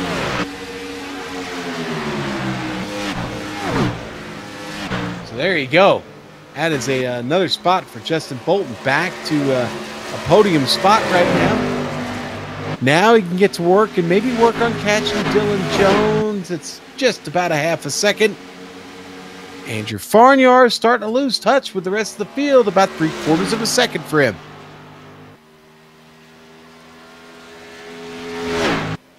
Man, Washington's just, I mean, Yeah. there goes there's a difference right there. Fresh tires compared to about 16 laps. Yeah, he's been able to drive away from the field now. So, he's at the tail end of the lead lap here officially. If a caution was to come out, he'd be fine. He's got a lot of work to do to get all the way back around. But as he continues to pick up these fast times, the rest of the field is going to be at a disadvantage when they go to take their pit stops. They're losing time right now to a guy who could wind up being the leader here at some point. We're a little confused by the strategy, but it is kind of starting to make a little bit of sense now. Let's go to Taylor. What do you got? Maybe trouble in the pit lane? Yeah, Locklear missed his box, but it looks like he's got it in now. So he's trying to get his car fixed on there. He's cockeyed in there right now, so it's going to be a little difficult for him to get out. So we'll have to keep an eye on Locklear. But all his hard work looks like might be done for the night as he just messed up getting in his pit box. Yeah, man, he almost hit that pit wall. I mean, a ton, too. He came way too hot. Well, the battles have thinned out just a little bit right now. Ryan Hill hanging on to 7th. Richard Regan not catching him quite yet. Morgan Baird and Judd Danielson. You know what? I think Danielson's got a little bit of right front damage on the car. It's going to really hamper his ability to make a clean pass on Morgan Baird. He can get there, but he just can't seem to get around as he's trying now. Baird moves up the track, tries to throw a little bit of a block. He's going to pay for it because Danielson puts it down on the bottom, going into 1, and you see Baird's going to send it a little bit late on the brakes and continue to hold him off there and stay in 9th. Danielson going to have to get back to work and do it all over again. Man, just behind Danielson, Josh Bonwell just came out of turn 2, guns blazing, and the rear end came around on the car. He was able to save it. Josh Bonwell, another driver that honestly hadn't had much to say about him. Here goes Danielson into the pits. And Glenn Campbell spins off of pit road, going down to pit road, so he has got some severe damage to the nose. So apparently the Rhinestone Cowboy has gotten in the car this evening, and he has trouble coming down pit road as Gerald Campbell in the car. It's okay you said Glenn. I thought it was funny. There's Gerald on screen here. We're going to follow him in the pit lane. and looks like we maybe get a little bit of lockup from the tires. He realized he was hot, and he tried to slow it down. And when he did, he might have even Taylor possible downshift there, maybe even. Probably downshifted a little too soon and caused the car to get completely out from under him. Judd Danielson's also on pit road finishing up his stop, and he is now away. So let's see what happens to these guys as they're exiting pit road. Yeah, I'm seeing Colton Selleck, who was in the top 10, already making his pit stop right now. And then the person to watch is David Washington, right? And see where he's at on track right now. Washington coming out of turn 4. He's going to pass Colton Selleck on pit road, and I'll tell you what, he's going to keep passing guys that come in for pit stops here. He's still the fastest car on the track right now by just under a full second. That's a lot here.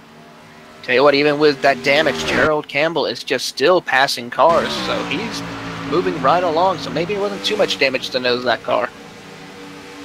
Yeah, he's passing cars that are on old tires, so I guess those tires are helping out Campbell, but we'll see how it's going to help him in that longer run because we're coming to 20 laps to go. Yes, we are, and Andrew Farnyard, he's going to get to turn 3 first, and when he hits the line, we will have 20 laps to go. To Jones. Yeah, Jones is going to bring it in, and Bolton's going to follow him down. Farnyard's left that on track by himself. 20 to go for Farnyards, and boy, that was Jones cuts it really, really close, getting down into the pit lane, and more cars coming in. Ryan Hill, the 99 there of Colton Selleck. Yeah, Colton Selleck's got a black flag probably for going through his pit box too much. Too many pit boxes, as now Dylan Jones and Ryan Hill. Dylan Jones looks like he missed his box. Seeing here as Ryan Hill is finishing up. Here comes Washington, going to leave a lot of cars in the pits. Yeah, Washington already up to 9th, and here comes Gary Sexton coming out. He's going to pit. No, I'm sorry, it wasn't Sexton. That was the 99 of Colton Selleck. Washington. Go ahead, I'm sorry. Justin Bolton and Dylan Jones are off on pit road. Farnyard still out. I'm still wondering, hey, is he going to pit soon? Otherwise, this is not a good situation for Farnyards. Payne and Regan are now in. So is Josh Bonwell. Looks like Kyle Cameron going to stay out on track. So right now it's Farnyards, Morgan Baird, and Kyle Cameron, your top 3 after the pit stops. Got a lot of cars sitting there on the pit lane. David Washington comes by them. He gets himself up to 6th. Farnyards. Oh man, this is going to be fun. Washington right there at the gap. Farnyard's going to have a very, very quick pit stop here, because it looked like Washington was about 2 seconds ahead of the bogey time. Farnyard hasn't even got to his box yet. He's in now. Here comes Washington out of 4.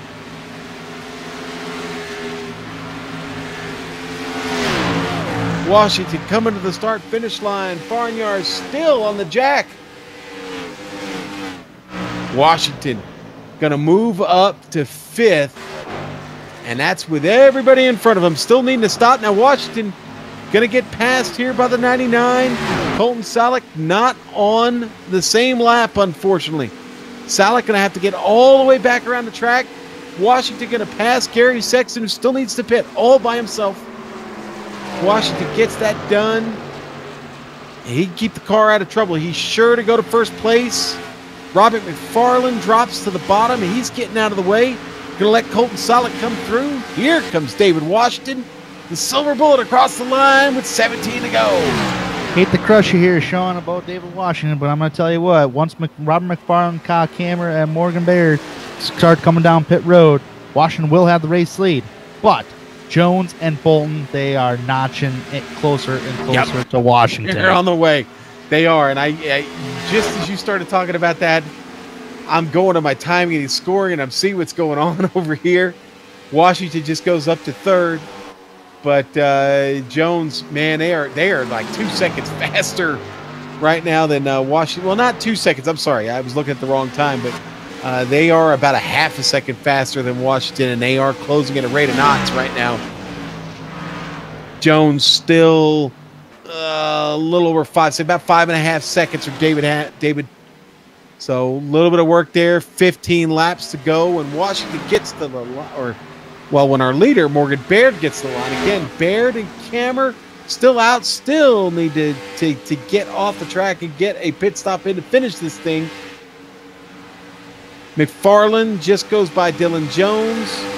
That's not really a big issue because, again, McFarland is one of those drivers that's got to come in. Gary Sexton up in front of him. He's going to have to come in. So right now, all eyes on Morgan Baird and Kyle Kammer at the front, waiting for them to peel off track, and that will give it and hand it over to David Washington. Washington, though, continues to maybe feel the heat in his relative, because what was about a 5.5 second lead is now only about 3 seconds. Here come Dylan Jones and Justin Bolton.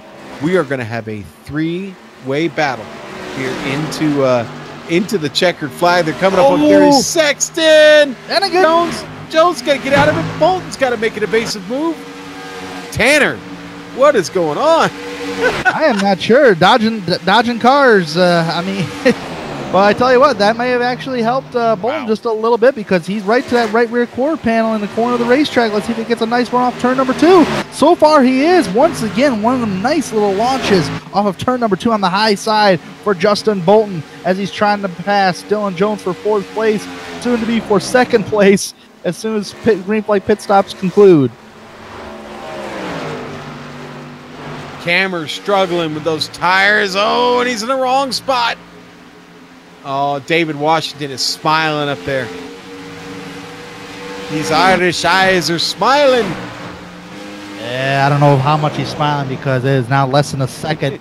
Washington is ahead of Bolton and Jones. I was hoping that maybe those two had gotten held up just enough, but man, it wasn't. Washington really, he's in trouble now. Here they come. The hounds are at the gate. Oh boy! Every time I hear the word hounds, kind of reminds me of Mr. Smith or Mr. Burns.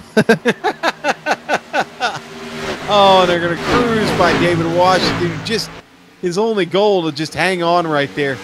Bolton goes to 2nd place. They're gonna get by. Who is that they're passing there? That's the 19 Stanford. Eric Stanford. Yeah, that's Eric Stanford in the Chef Andy car.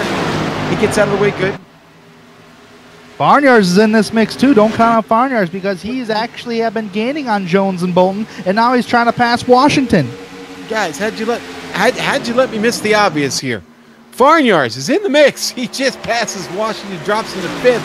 Farnyards up to 4th, and man, he is not far from the rear bumper of Dylan Jones at all. Morgan, I like your strategy, man, but I don't know if it's going to be able to hold him off for 11 more laps.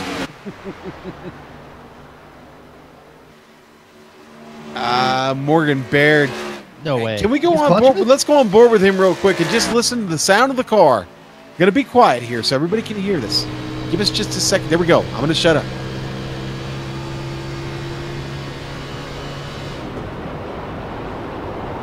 We're clutching. Those RPMs are 1,200. So someone is really trying to stretch it. No! That's it. Yeah, it burped. It must have burped on him. He said, all right, I better get off the track as quick as I can.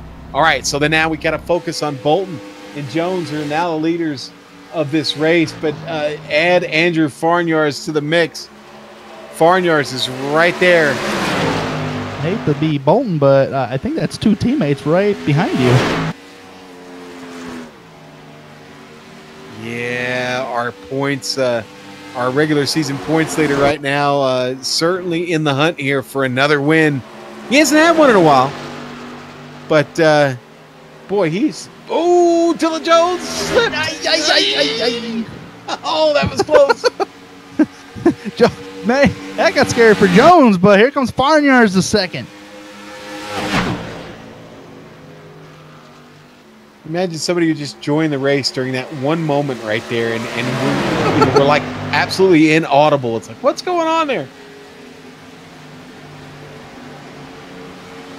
Yeah, Farnyards pushing the pressure on Bolton. That was not the time for Dylan to make a mistake, unfortunately. What a great race this evening, and boy, that came at a real inopportune time for him, obviously. Oh, looking towards the inside comes Farnyars. They're going to try to get side by side coming on the front stretch here. So far, Bolton's still hanging on to the race lead at the line as they head down turn number 1 and 2. Now, this is a poor portion of the racetrack. That 24 car has been good off the high side. But, man, Farnyars is just too good. And plus, he has about 2 laps, fresher tires than Bolton. But here comes Bolton towards the inside down the back straightaway. Back right at him. Door to door, down in turn number 3. Maybe loosen Farnyars up a little bit. Still door to door. Interesting things are going to happen off of turn number 4. Still door to door. Maybe a little contact here and there. Trade a little paint. Here's a donut for you. Coming to the line.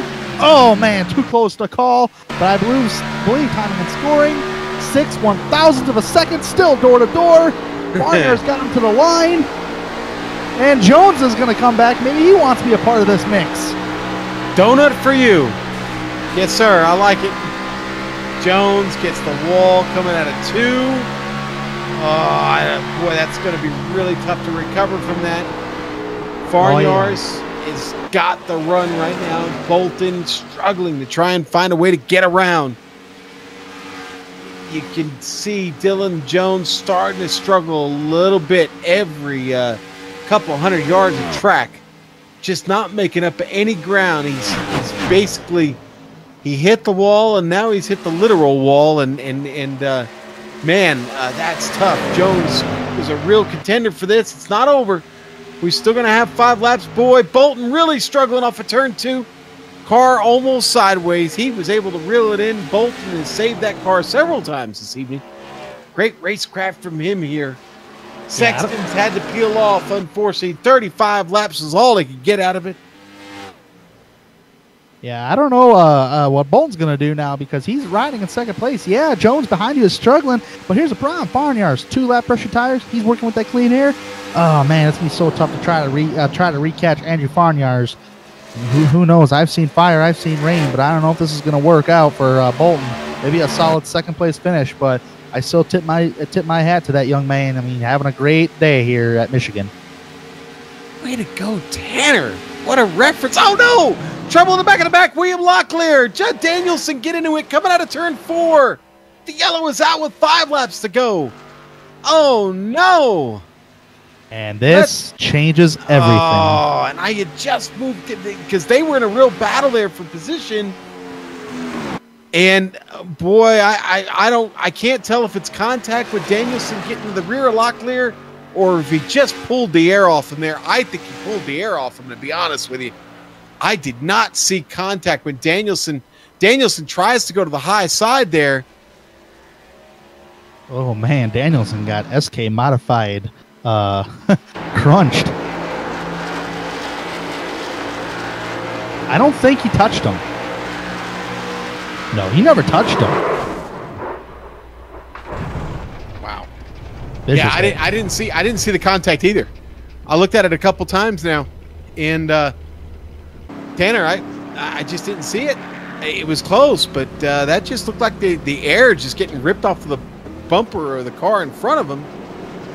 And man, I hate to say it, but well, it's not going to end the race because, Tanner, what do we have here? We have green-white checkers. Yeah, one attempt. They'll get one attempt at finishing this race, but I think that's what we're going to come down to here. Either that or we're going to have a one-lap shootout, one or the other. We might get a one-lap shootout.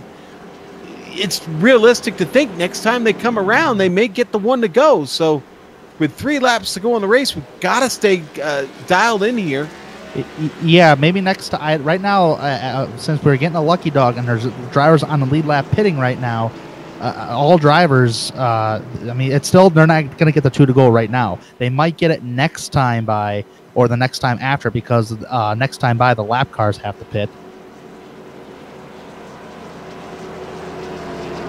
And realistically, when a caution does, in a normal iRacing race on iRacing, when a caution comes out with 5 laps to go or less, normally that ends the race. So I do believe, in my mind, since we have 3 laps to go, and I do not believe the drivers have a 2 to go mark this upcoming time by, I do believe we're going to have a green-white checkered finish. And the drivers that pitted, that might benefit them. Yeah, boy. I don't think the drivers that pitted, I got to be honest, I don't know if it's going to make much of a difference. They got a long way to come up through a stacked field of cars. So Jones, Payne, hats off to you, man. But that's a lot of drivers to pass, and 2 miles will run out quick when you're trying to make that. It may wind up in wreckers instead of checkers for them. So let's hope them the best. Yeah, you never know. I mean, Jones is going to line up 13th. So, I mean, he will get a top 10 if we do have a green-white checkered. We got more guys. We got more guys pulling out. And they're in the top 10. All right. Lights are on. Race controls giving directions to the field now. Taylor, are you focused on any of that? Are you hearing that right now? No, I can't hear any of that. I'm more focused on seeing these pit road stops. As looks like Josh Bonwell hits his pit wall as he makes his entrance. Yeah, we're actually okay. So Taylor, and that's what I kind of overheard. All right, so those cars are peeling off right now because we're going to restart the race. We're in the green-white checker segment here now, Tanner. Yeah, we are in the green-white checkered, so this is how it's going to work. The top 10 drivers, but first they have to complete. They really have to complete it, and then on the victory lap is going to be the one-to-go signal. So the top 10 drivers will be doing the green-white checkered. Everybody else will be parking it.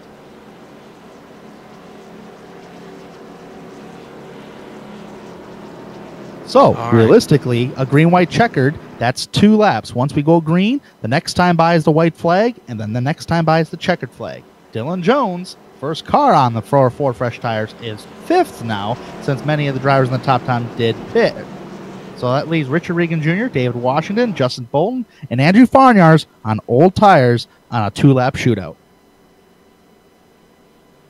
Okay, now, remember, we're going to go through the we got to go all the way around again.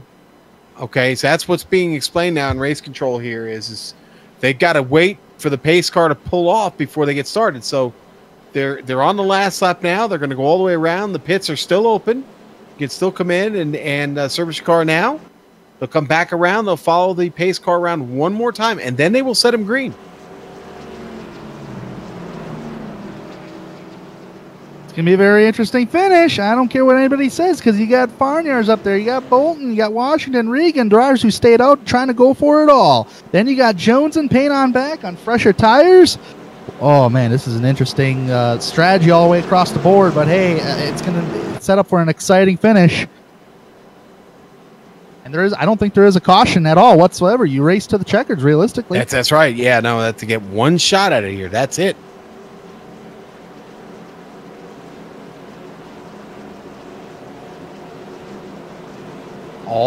Everything behind the top 10 locked in as far as their finish, and the top 10 are going to fight for those positions.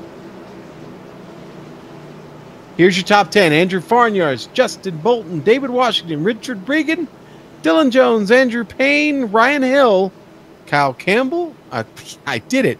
Kyle Kammer and Gerald Campbell will round out, and I'm sorry, Mark McFadden will round out your top 10. Farnyar's obviously still with the best chance to win this race. He's had incredible restarts this evening.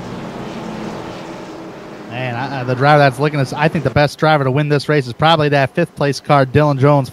Those 4 fresh tires, 2 laps. Can you hold on somebody from 5th place? I'd say if he was a little further back, probably, but this close to the front, I don't think so. Oh, I'm excited. Ladies and gentlemen, if you have not watched the race on Global Sim Racing, this is the time to watch. I'm really looking forward to this finish. Yeah, and apparently some of the drivers in the field not quite down with all the directions that were given, and they didn't pull off the track when they were supposed to, so you're going to see a few of these drivers drive by, come around, and get out of this.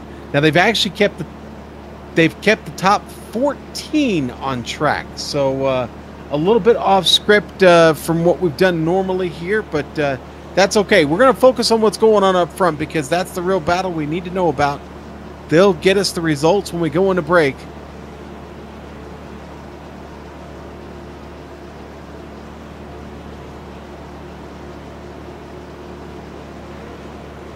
Race control reminding everybody it's just supposed to be the top 14. It was on track.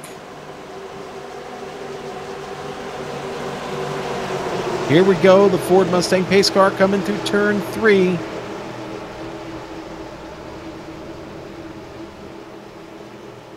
All right. Here we go, Tanner. Here we go. All up to Andrew Farnyards. Again, he's got to wait until that pace car gets to the grip cone. It makes the left turn. He's at the cone. Farnyards on the hammer. Gets away quick. Bolton spins the tires. Bolton with a horrible restart. David Washington gets a great one. Dylan Jones coming up. They're still scrambling back there. Here comes Jones on Washington for position. That's for second place. Oh, Ryan Hill gets a run. Look at the run by Hill. Oh, my. Oh, my. Ryan Hill. Ryan Hill with a great run. That worked, but didn't work. Oh, wow. Ryan Hill with a legitimate shot to win this race. Here we go. Man, they are all stacked up behind. 3 wide, 4 wide. Bumper Don't worry about it. Oh, Ryan Hill comes to the middle. Barnyard's in trouble. Tanner, you called it. You called it. Ryan Hill is going to win this race. Ryan No, Hill. white flag. It's white flag. That's my bad. Boy, did I get way too excited. Ryan Hill's feeling the pressure from the number 93 of Andrew Payne as they're side by side down in turn number 2. Hill's got the run off the high side. Nope. Payne's still sticking with them. And Payne almost got into him there. Jeez. We ain't done yet for the race lead, boys. I've seen a lot of activity happen here towards the white flag. Hill on the bottom. Payne's off the high side. Oh, he gets into the wall. Ryan Hill. And Hill's still struggling. Hill at the line. They're together. Oh, Hill gets it. Hill gets it. Hill was by a nose.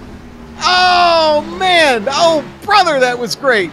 They hook up at the start-finish line, and Hill is going to get by not even a nose, but by a bumper skin. Oh, we got to try and pick this up on the replay here for you real quick. There they are side by side. Oh, we caught it just after there, unfortunately. We'll go back here. Here they go. Into turn 3, side by side. Hooked up, door to door, heading out of 4. You're going to see the contact with the wall. That gets the 93 all out of shape. And again, I really think Hill got it by a bumper skin. We're going to have to go to the break, though, and let the race control sort it out and get us the official results. So sit tight, hang out here. What a great Paradigm 200 tonight here at Michigan International Speedway, the AdPro 360 Cup Series. I'm Sean Ambrose. I got to step away because when you're done with the results and the interviews here, hop on over, catch the Lionheart Retro Series this evening from Mid-Ohio. We got a road race going on there, just getting started. I'm heading over there to call that. These guys are going to take it home. We'll be right back on the Global Sim Racing Channel.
Welcome back to Michigan International Speedway, where we just seen a whale of a finish of the SSCA Cup Series, to where Andrew Payne and Ryan Hill battled it to the line, and Ryan Hill got the victory.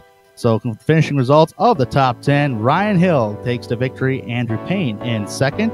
Gerald Campbell makes a comeback for a third place position. Fourth place was Josh Bonwell. Fifth place, Ethan Moore. Sixth place, Andrew Farnyards. Man, almost had it. Just lost by 2 laps. In seventh place, Ray Richer. Eighth place, Justin Bolton. Ninth place, Mark McFadden. And rounding out the top 10, Kyle Cameron. And Taylor, do you believe you got the 11th through 20th place position? Yeah, rounding out in the 11th position is going to be Stephen Llewellyn. In the 12th position will be Ray. Hang on one second, I'm having a little technical difficulties.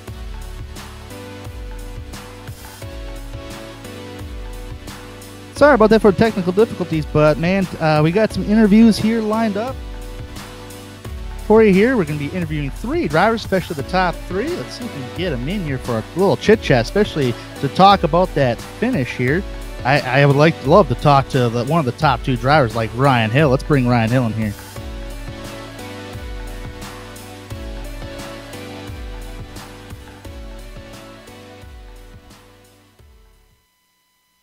Ryan Hill, GSRC, you got a copy, my man. Yes, sir. Tell you what, I bet you when you were coming across that line, at first you were probably thinking, did I win the race or not? But man, that was a crazy finish. Take me through the final 2 laps of that green-white checkered. Yeah, it was definitely interesting because a lot of us were questioning whether we could take our tires or not. And we finally got the okay to take tires, but for some drivers it was too late, unfortunately. But for me, I guess I just got lucky. I was on fresh tires, and I saw gaps, and I just went for it, man. I mean, I know the bottom's not where you're supposed to be, but, you see a gap, you kind of have to go for it. And when I saw Dylan slide up, it was wide open from there. Then just trying to get by Andrew, and then I knew I had the other Andrew behind me. Yeah, absolutely. Now, since we talked about the final 2 laps there, let's talk about the rest of the race. Ryan, I documented at the early portion of the race that you were fast. You were coming from the back of the pack. You're making up some ground one at a time there. Tell me about your race, though. You seemed like you had a fast car. It looked like you had a top 5 car. Don't know about the winning car, but you almost found some trouble at some cases. Yeah, I know I didn't have the winning car at all. I'm not good at these short run speeds, just for whatever reason. But, yeah, at the back, the first stage, just kind of trying to stay out of trouble. But sometimes when you're trying to stay out of trouble, and you can kind of get yourself in trouble. I thought that almost happened a couple times, just making the way up through the stages. Yeah, absolutely. You can go. Oh, yeah, I'm sorry to interrupt. I thought you were finished there, but... you get a win here at Michigan, and you had a great run here overall. Now we're going to go to another racetrack that's totally different from a 2-mile D-shaped racetrack, and we're going to go to the world's fastest half mile, Thunder Valley, Bristol Motor Speedway. How do you feel about your chances to try to go back-to-back at Bristol? Back-to-back? I didn't win Bristol. No. How do you feel about your chances winning next week at Bristol? Oh, yeah, probably very slim, We were at a 6-lane racetrack now, and there were some kind of questionable calls that I've seen, like in the racing seat, how close people are getting to each other.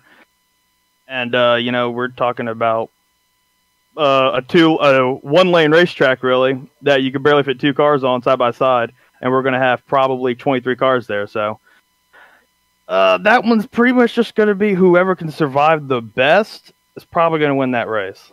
I'm looking forward to Darlington more than I am Bristol, but that's a couple weeks. Man, I never heard that from any other driver before. Looking forward to Darlington more than Bristol. Darlington, I guess you could probably say that. Darlington, you might get your Darlington stripe because normally field drivers do. But, Ryan, thanks for taking the time. A lot of Bristol stripes next week. Yeah, Bristol stripes. That's a good way to call Bristol stripes, indeed. Ryan, thank you for taking the time to talk with us tonight. Congratulations on the win, and we will catch you at Bristol next week. All right, thank you. Y'all have a good one. That was Ryan Hill in Victory Lane here tonight. And Taylor, I believe you have caught up. Who have you caught up with? I caught up with second place driver Andrew Payne as we're waiting for him to come up in here in the booth for a second. Andrew, wild finish for you tonight. Tell us what was going through your mind as we were racing to the checkered flag. Just make it to the finish line, really. That's all I wanted tonight, was just to make it to the finish line. Yeah, we noticed coming to the checkered, you got loose a little bit off of turn 4 coming up to the wall, and then Ryan Hill also getting loose, just both of you colliding. So what was going through your mind on that final lap? Just to try to, well, for one, make it to turn 3 and 4, because I tried to dive it down into 1 and 2, and then I was like, that's how the race gets ruined for both of us. So I thought 3 and 4 was the best option of trying to pass them, and the high side seemed to be the dominant side. When I got into the wall, I thought I was done, and then Ryan got loose, and it was just whoever got a better exit and won. Yeah, it was a very close race. But tell us a little bit more about what's going on through you for the race. How did the car feel? How did the racing line go for you throughout the race? The race was really good. The cars would start out really good, stick to the track, and then progressively throughout the race, the cars would get loose off the corner. The car felt really good after about halfway when we got the long run in, and then after that, the car just took off. Yeah, it certainly did take off. Now, next week's Bristol. So what are your plans for that going in, as we're only a few races left before the playoffs? I would hope to be able to run next week, but I am not going to be here for next week's race. Oh, unfortunate. Any plans for that race? Other plans for you that week? Getting ready to tour colleges. Sounds fun. Well, congratulations on your second place finish, and good luck to you for the rest of the season, Andrew. Thank you. And Tanner, I believe you caught up with Campbell. I have started to catch up with Gerald Campbell, who unofficially finishes in 3rd place. Let's see if we can get Mr. Gerald Campbell in here. He had a whale of a race. Mr. Gerald Campbell, I tell you what, man, you had a whale of a race, finishing in 3rd place unofficially from what I see here. But I bet you were hoping for the race leaders to wreck a little earlier instead of at the start-finish line. It was exciting to watch. I had a good position to watch it all. But no, I mean, I honestly, coming home 3rd, I was not a 3rd-place car in the slightest. I feel really bad for those guys that were running up front for that to happen to them. But at least it caused a really exciting finish for tonight's race. So, I'll take a 3rd place. I screwed up pretty royally on going down pit road and spun it and barely held on there with some front end damage. But like I said, 3rd place, got to see a pretty good show. I'll call it a good night. It was a great show up here in the booth, watching you guys slip and slide and almost beating fenders out there with each other for sure. But yeah, you did have an eventful day, not just on pit road though, but also on the racetrack, man. At times you were battling with other drivers fiercely, and sometimes you're just trying to figure out your pit strategy. I mean, take me through your day, man. It just seemed like everything was a lot was going on for you in the cockpit of the number 6 of Gerald Campbell.